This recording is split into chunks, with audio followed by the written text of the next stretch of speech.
Rolex are the biggest watchmaking brand in the world, with the Swiss line being known to release some of the most iconic models in horological history. Within their catalogue, Rolex have various watch types for customers to choose from, if you can get past the waiting list and get your hands on your desired watch, that is. But what is the most popular watch in their catalogue? Being known to release sports watches, Rolex never released a diver's watch until the first Submariner came out in 1953. Yet there remains some uncertainty as to when the first Submariner was actually released, but that doesn't stop the Submariner line being one of the most popular models in the Rolex catalogue. Having some of the most aesthetically pleasing and admirable models part of Rolex, there are no questions as to why the Submariner's popularity has increased. In this video, I'll be covering various reasons as to why the Submariner is one of the most popular models.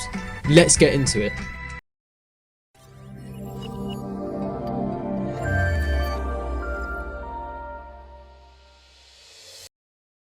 Starting off with the design and comfort of the Submariner, it has an iconic style and attractable aesthetic. With Rolex watches, many consumers don't buy them for their desired purpose, but the Submariner style has made the model a perfect fit to dress for multiple occasions. The watch's Serochrome and rotatable bezel give the model its strong and flexible look. Moreover, due to the corrosion-resistant ceramic, the bezel is virtually scratch-proof, so there are no worries when wearing this watch and thinking about possible damage. Colour has become an adventure in recent times for the Submariner, such as models like the Kermit, Hulk and Smurf. This refers back to the Submariner becoming a dress watch, evolving from its diver's purpose. Rolex bracelets are some of the best in the watch game, such as the Jubilee and President. As it is known, Submariners include the Oyster bracelet, which is purposefully designed for robustness and comfort. Arguably, it is an underrated bracelet in the watchmaking world, with many favouring other bracelets over the Oyster. Nevertheless, it combines perfectly with the Submariner's nature and purpose. In 1969, Rolex launched the release of a Submariner date, so there became a date display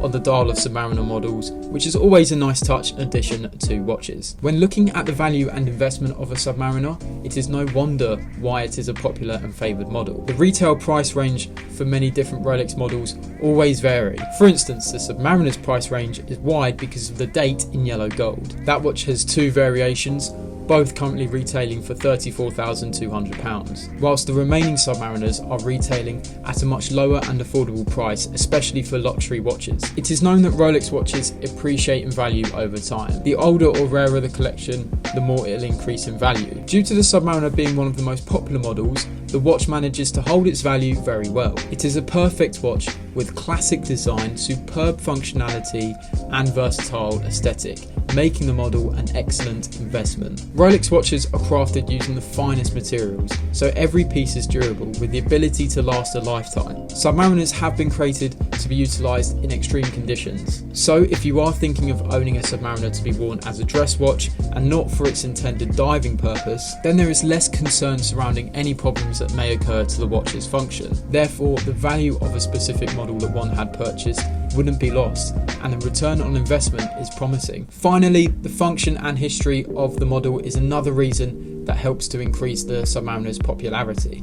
Being a diver's watch means that it has some of the most incredible features, such as the rotatable bezel, which has small edges to allow grip when setting a dive time. The Oyster case is guaranteed to have protection of a depth of 300 meters, equivalent to 1,000 feet, which is very impressive. The case size did change in 2020 from the iconic 40mm to 41mm, but it hasn't seemed to have bothered the watch community. Therefore, its function and features demonstrate why it's become the top favoured choice as a diver's watch.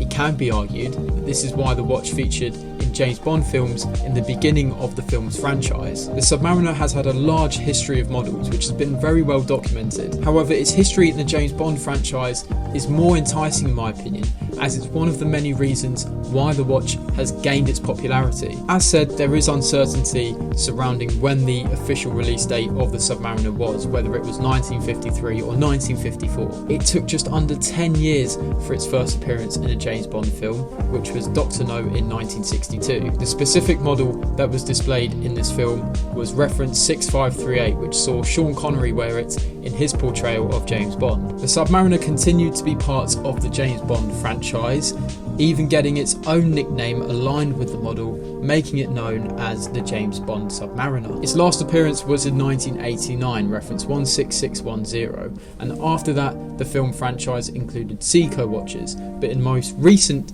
Bond films, Omega watches have been favoured. Being part of one of the biggest movie franchises surely benefited the Submariner's reputation and popularity. In conclusion, it is clear that the Submariner managed to get its spotlight in the early years of the watch's release. This has continued to progress, making the watch a favourable choice for enthusiasts and fans. That is all for today's video.